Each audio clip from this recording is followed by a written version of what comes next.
કે આખા ગુજરાતમાં દારૂ ને ડ્રગ્સ ની જે રેલમછેલ ચાલે છે, જે હપ્તા રાજ ચાલે છે, જે સરકારમાં બેઠેલા લોકો હપ્તા રાજને પ્રોત્સાહન આપીને પોતાની તિજોરી ભરે છે અને બીજી બાજુ યુવાનો બરબાદ થાય છે, એના પરિવારો બરબાદ થાય છે, એનો આક્રોશ જે રીતે ફાટી નીકળ્યો તો એ જિગ્નેશભાઈ પોલીસ સ્ટેશન ગયા.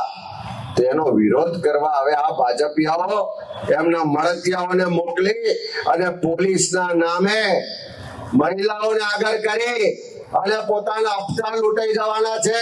હવે આવક બંધ થઈ જવાની છે. હવે બુટલેગરોના વકીલ હોય એ રીતે રાજ્યના ગૃહમંત્રી આખા ગુજરાતમાં પોલીસ કોન્સ્ટેબલો નાના લોકોને ફરજ પાડે છે કે જાઓ જઈને વિરોધ કરો. પણ એની સામે આખું ગુજરાત જાગ્યું છે. આજે ગુજરાતના ગામે ગામ શહેરે શહેર એક અવાજ થઈને લોકો બહાર આવી રહ્યા છે કે કોઈ પણ સંજોગો થાય આ ગુજરાતમાંથી દારૂ ને ડ્રગ્સ ના હપ્તા લેવા વાળા લોકોને ખુલ્લા પાડવાના છે.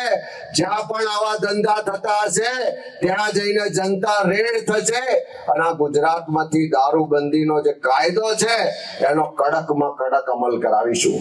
આ એનો આક્રોશ છે.